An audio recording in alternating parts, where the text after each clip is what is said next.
agradecer primeiramente, a oportunidade de estar aqui, conhecendo essa casa, com tantas pessoas queridas.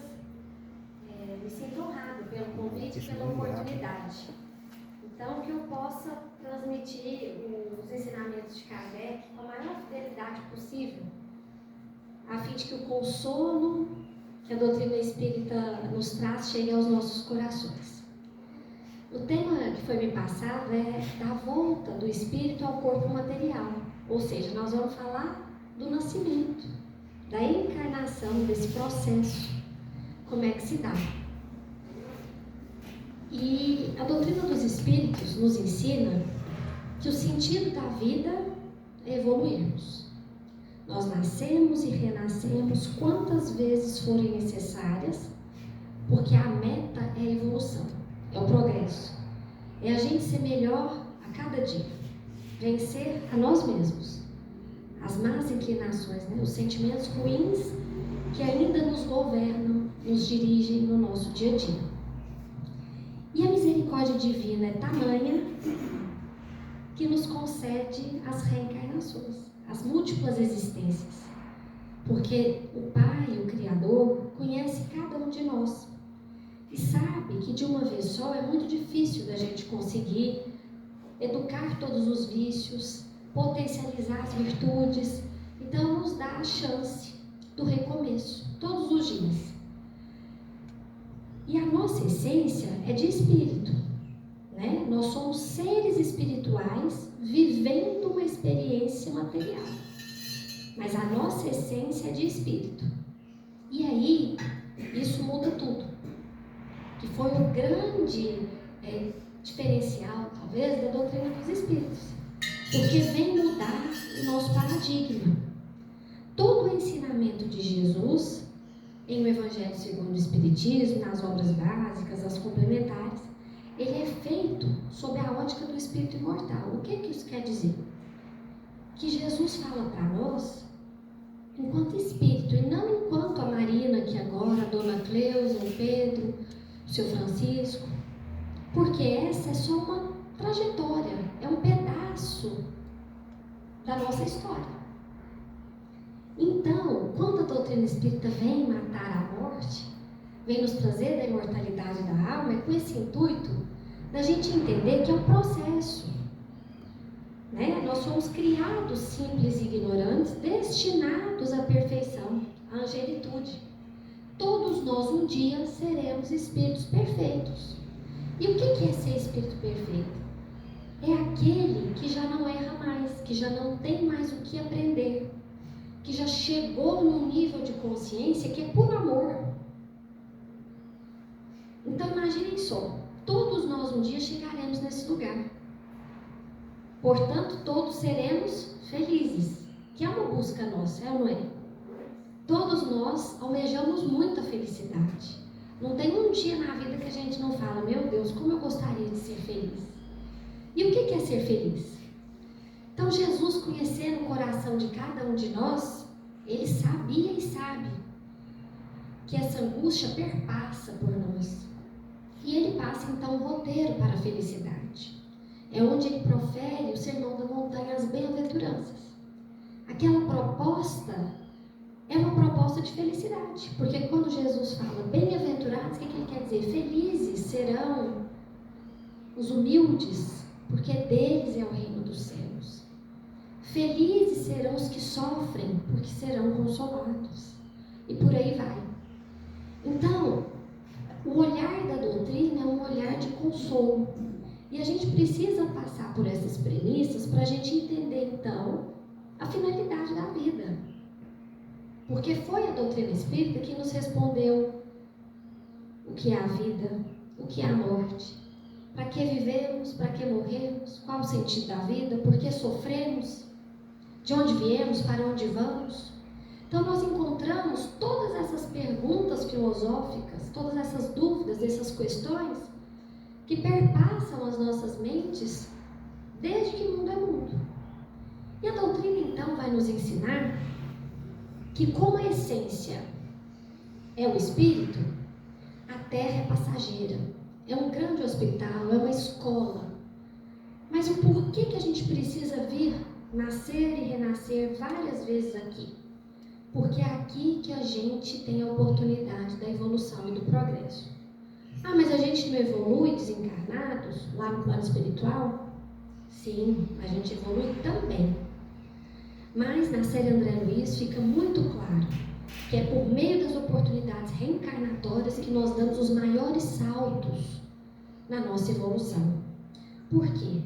Porque quando a gente reencarna, a matéria traz consigo o esquecimento. E que esquecimento é esse? A gente esquece o que a gente já foi, o que a gente já fez. A gente não tem a lucidez e a certeza de onde a gente parou.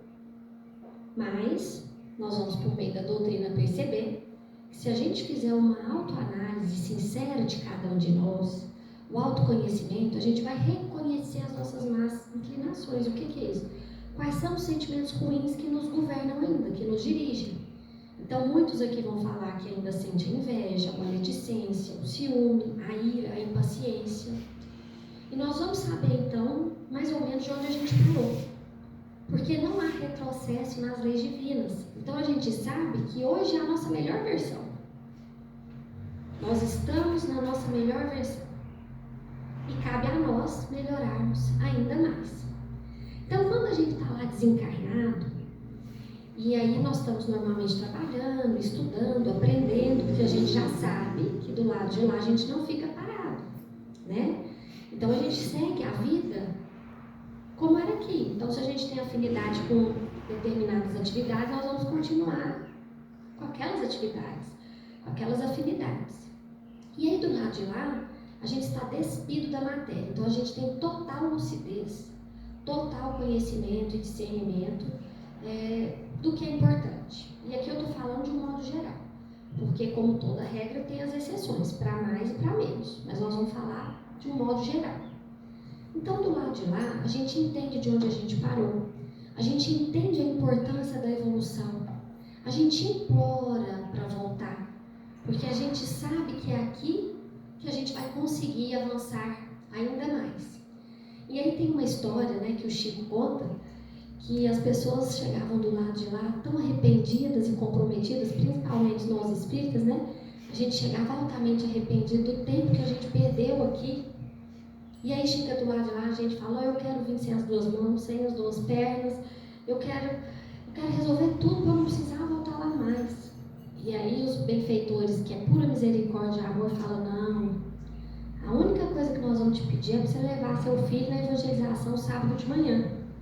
E aí acontece que a gente reencarna e acha difícil levar o filho na evangelização sábado de manhã. Então você imagina, era para a gente vir sem as duas pernas, as duas mãos, e a gente está com dificuldade em levar o filho na evangelização. É uma brincadeira, mas para mostrar o nosso nível de consciência, que ainda é muito imaturo. Né? A gente ainda tem a vontade de receber tudo nas mãos, a gente ainda quer um milagre, a gente ainda quer que alguém faça por nós o que cabe a nós fazermos. Então essa ainda é uma consciência muito imatura. E aí quando a gente está do lado de lá, então, grande parte de nós pode participar desse planejamento reencarnatório. O que é isso? É a preparação para renascermos, para reencarnarmos. E aqui o livro Missionários da Luz, do capítulo 13 ao 16, André Luiz detalha a reencarnação de Segismundo. É um caso que nos serve de exemplo. Volto a dizer, há inúmeras situações e seria impossível descrevê-las todas nas obras. Então ele traz um exemplo para nos servir de exemplo, mas há variações. Então, nesse caso, né, ou na maioria, a gente pode participar desse planejamento reencarnatório. Então a gente entende o que a gente precisa melhorar, a gente pede algumas provas, a gente sabe que vai ter que resolver algumas expiações, porque é da lei da natureza, né? É da lei divina. Então, só voltando, porque às vezes é importante, eu não sei se tem alguém que está vindo a primeira vez, para a doutrina dos espíritos, nós estamos na Terra, esse planeta que é um hospital escola, e é um planeta de expiação e provas. O que é isso? Não é que Deus escolhe um pouco e fala assim, ó, vocês vão ficar nesse mundo, de expiação e provas, outro tanto vai ficar nos mundos felizes, outros nos primitivos. Não, não é assim. Cada um tem a conquista do próprio espírito. O que é isso? À medida que a gente vai evoluindo, nós vamos atingindo padrões vibratórios que vão nos colocar habitantes de determinados planetas, porque nós estamos afinizados com o padrão vibratório daquele planeta. Então, todos nós que estamos aqui na Terra, nesse planeta hospital, escola, somos espíritos que ainda temos muito que aprender. O mal ainda nos governa, os sentimentos ruins. Quando a gente fala o mal, para a doutrina espírita, mal é a ausência de bem. Então, o que é o mal? São esses sentimentos ruins que a gente sabe que existe em nós e que ainda tem uma força grande em nós, no nosso modo de ser. Então, a gente reencarna aqui, porque aqui a gente ainda tem que aprender. Provas e expiações. Provas é quando a gente passa por situações que, se a gente conseguir vencer, a gente salta. É como se fosse a escola. Eu estudo, tiro uma nota boa, passo de ano. As expiações são as consequências de atos cometidos por nós mesmos e que agora volta para que nós possamos saudá-lo. Então não é que Deus é vingativo, olho por olho, dente por dente, não é isso. Mas Ele confia tanto em nós que nos dá a chance da escolha, que é o livre-arbítrio. E a partir do momento que a gente tem capacidade de decidir, de escolher, a gente é responsável pelas nossas escolhas, pelas nossas decisões, e por isso também as consequências delas voltam para nós. Então, a Terra é esse planeta onde a gente ainda precisa de provas e de expiações para evoluir. Então, nós vamos fazer esse planejamento reencarnatório. E a gente conta, então, com a misericórdia divina, o amor, que é muito maior do que a justiça, porque Deus é amor. E como todo Pai, Ele quer vermos todos felizes. Então, Ele sabe o que é melhor para cada um de nós. E aí Ele determina, então, o que cada um vai precisar passar, mais ou menos, para que evolua. Então a gente tem esse livre-arbítrio meio cerceado? Não, não é isso. Planejamento reencarnatório são diretrizes. E o nosso modo de ser vai potencializar algumas questões, vai abrandar outras, e nós vamos vendo como é que esse curso da vida vai fluindo sob a mentoria dos benfeitores que conosco caminham, uma vez que a gente sabe que a gente nunca está sozinho. Então nós temos sempre, os espíritos amigos que nos tutelam, cuidam de nós e estão torcendo para que a gente vença, para que a gente consiga fazer melhor e voltar para lá melhor do que aqui chegamos. E aí naquele momento então começa essa preparação para a reencarnação. E aí nós vamos então seguir André Luiz, onde ele fala que existe o processo de planejamento, depois de minimização do perispírito, porque a gente sabe que uma das propriedades do perispírito é a elasticidade. Então ele diminui para que ele consiga acoplar ali no feto, no momento da concepção, segundo o Livro dos Espíritos, e começar o processo de reencarne que só termina aos 7 anos, segundo André Luiz. Então, no momento ali da concepção, o espírito já se une ao corpo. E ali ele vai perdendo a lucidez, vai tendo o véu do esquecimento. Por quê? Porque normalmente, nesse processo reencarnatório, a gente vem com um monte de questões para resolver. E se a gente viesse sabendo de tudo, isso dificultaria o processo. Então, o esquecimento é mais uma prova da misericórdia divina a nosso favor.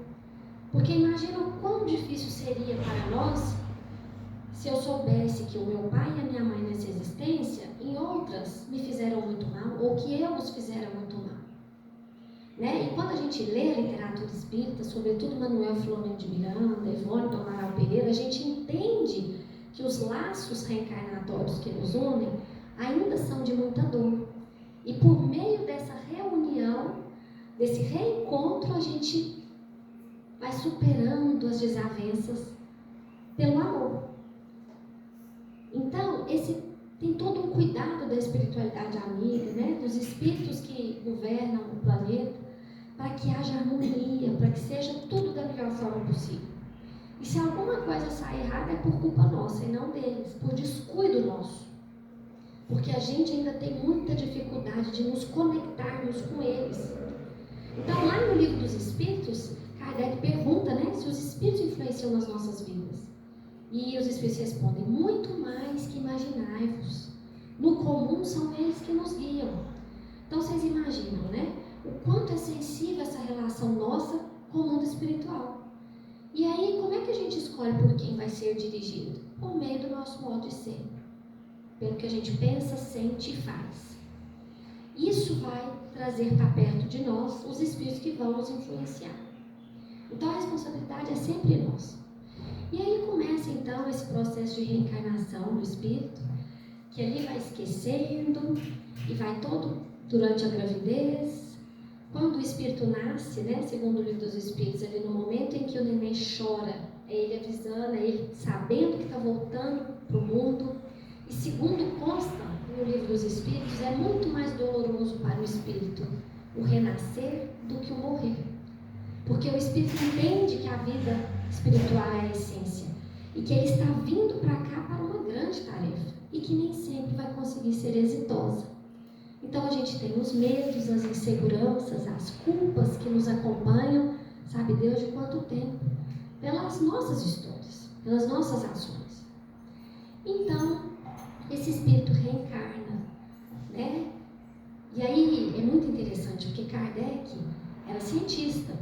Então, o livro dos espíritos, que é o nosso livro base da codificação, onde está o capítulo 7º, que é o tema da nossa fala de hoje, existem inúmeras questões, são 8 itens, com mais de 100 questões, a partir da 330, onde ele vai detalhando e ele pergunta qual é a importância da infância para o espírito. E os espíritos respondem: é fundamental, porque na infância ainda está adormecida as más tendências de outrora e os espíritos estão mais abertos, suscetíveis para os ensinamentos morais. Então é uma grande oportunidade para nós pais, tutores, cuidadores, de ensinarmos os valores morais para esse espírito que está reencarnando. Porque a gente olha um bebezinho, mas não imagina, né, o quão antigo é aquele espírito. Qual é a trajetória desse espírito? O que fez de bom, o que fez de ruim, o que precisa educar. Então, na infância é uma fase crucial para a gente implantar os valores morais. Porque à medida que esse espírito for terminando o seu processo reencarnatório e recobrando ali a sua identidade, a sua lucidez, vem à tona as suas más tendências, e normalmente na adolescência. Está aí no livro dos espíritos tudo isso. E a hora que ele vai pôr em xeque o que ele aprendeu na infância com o que ele já traz de outras existências. Então, olha a importância, né? Olha a riqueza que nós temos nas nossas mãos com essas crianças que chegam para ter a oportunidade de refazer as suas histórias. E está lá no Evangelho segundo o Espiritismo que o papel dos pais, dos cuidadores, né, de quem exerce a função para as crianças, é trazer o Evangelho de Jesus para dentro deles, para eles entenderem a riqueza dos ensinamentos morais ensinados por Jesus, porque isso vai dar recurso para eles lidarem com as problemáticas que a vida traz para todos nós e que trarão inevitavelmente para eles também. E aqui, trazendo algumas questões que eu gostaria de ler de O Livro dos Espíritos, eu gostaria de falar aqui. Kardec pergunta, na questão 330, sabem os espíritos em que época reencarnarão? E os espíritos respondem, pressentem-na, como sucede ao cego que se aproxima do fogo. Sabem que intende retornar ao corpo, como sabeis que tendes de morrer um dia, mas ignoram quando isso se dará. Então, a reencarnação é uma necessidade da vida espírita, como a morte é a da vida corporal. E aqui no Livro dos Espíritos, Kardec pergunta, mas nós vamos precisar reencarnar para sempre? E os espíritos respondem, não. Reencarnarão enquanto tiverem o que evoluir. Depois que chegarem no nível de evolução moral determinado, já não tem mais necessidade de reencarnar. Continua progredindo, continua evoluindo, mas na erraticidade, que é o mundo espiritual. Continua Kardec. Todos os espíritos se preocupam com a sua reencarnação? Muitos há que em tal coisa não pensam, que nem sequer a compreendem. Dependem de estarem mais ou menos adiantados. Que são os casos que a gente também percebe muito na literatura espírita das reencarnações compulsórias. é quando o espírito está tão comprometido moralmente que ele não tem nível de consciência desperto, e a misericórdia divina mal espera ele desencarnar e já manda de novo, para que ele vá galgando essa consciência aqui. Tamanha a importância da vida na Terra. Nós temos exemplos desses casos no livro Memórias de um Suicida, da Ivone do Amaral Pereira.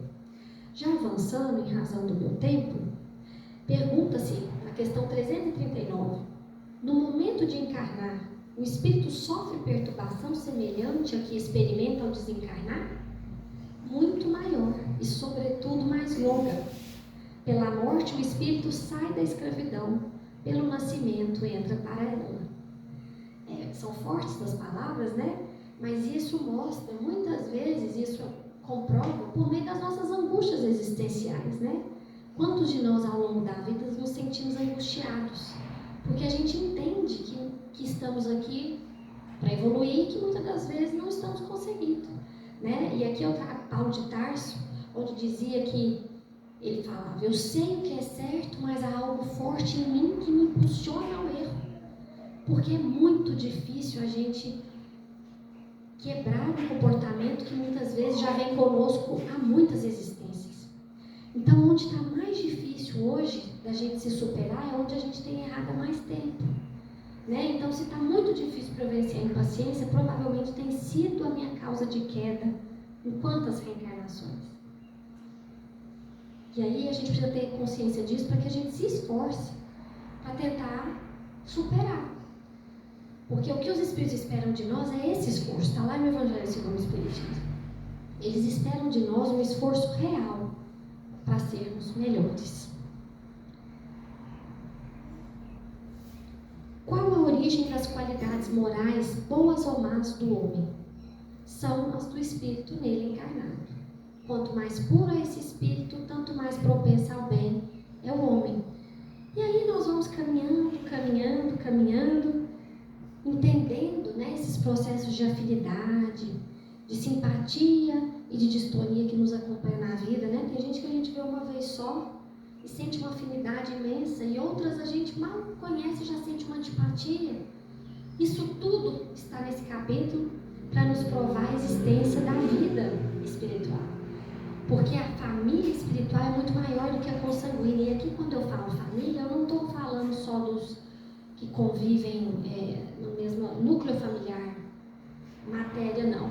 Estou falando dessa família espiritual, né? Somos todos filhos de Deus. Jesus é o nosso irmão maior. Estamos aqui mergulhados nesse universo para progredirmos, e a fraternidade é uma dessas leis para que a gente aprenda uns com os outros. Então, se eu sinto uma antipatia, eu preciso olhar o porquê que eu sinto ela. Se eu estou aqui para amar, para ser melhor, para progredir, eu vou alimentar essa antipatia ou eu vou tentar resolver ela? Né? Muitas das vezes a gente ignora, a gente se distancia, porque é o mais fácil, né? Mas não é isso que Jesus espera de nós. Ele espera de nós a transformação moral, ou seja, é o esforço de vencer tudo que nos incomoda, tudo que nos afasta dele. E a gente sabe o que é certo e o que é errado. E aí o que acontece é que a gente fica arrumando desculpa para justificar agir no que a gente sabe que não é certo. Então cabe a nós essa lucidez, essa coragem, essa vontade de passar por cima do orgulho, do egoísmo, para que consigamos avançar e sermos felizes. E aqui, já caminhando para o final, eu gostaria de ler um trecho do livro No Portal da Luz de Emmanuel, capítulo 3, onde ele fala: perante a reencarnação, chama o capítulo, não perderás tempo reclamando contra a vida. Na hipótese de que te empenhes realmente pela aquisição do conhecimento espírita, reflita na lei da reencarnação. És um espírito eterno, envergando temporária forma física, à maneira de um servidor vestindo uniforme de trabalho, francamente deteriorável e passageiro. Observa os próprios hábitos e tendências e perceberás o que foste nas existências passadas. Analise os que te rodeiam no círculo doméstico, social, e identificarás com quem te comprometeste para sanar os próprios débitos. Sobretudo, é preciso ponderar que se ninguém nasce para o mal, muito menos renascerá para reconstituí-lo ou reafirmá-lo. Um aluno repete o currículo de lições no objetivo de ganhar à frente, não para acomodar-se à retaguarda. Convence-te de que retornamos à Terra com o fim de ampliar os valores do bem cada vez mais. Indispensável corrigir-nos naquilo que erramos. Replantar dignamente a leira do destino que relegamos outrora ao relaxamento. Levantar aqueles que impelimos à queda. Amar os que aborrecemos. E aí Joana de Ângeles fala que a reencarnação é a maior prova de amor, porque a evolução pela repetição irrestrita. Parafraseando aqui a parábola do filho pródigo, somos todos filhos pródigos de volta à casa do Pai. E Ele está lá, de braços abertos, nos chamando, nos convidando, nos esperando, a nosso tempo, à pressa de cada um de nós. Mas feliz, com vontade de festejar essa volta, porque ficam todos do lado de lá torcendo para que a gente vença aqui. E a gente dá trabalho demais. Então, que a gente possa ser mais maleável, né? Que nós estejamos mais sensíveis ao auxílio de tantos, para que a gente possa caminhar, evoluir, amar e chegarmos do lado de lá com a sensação de dever cumprido. Porque a consciência tranquila é que nos vai colocar num lugar de paz, de alívio, de alegria para recomeçar. Muito obrigada por tudo, que Jesus e os bons espíritos estejam sempre com a gente, né, Dona Cleusa?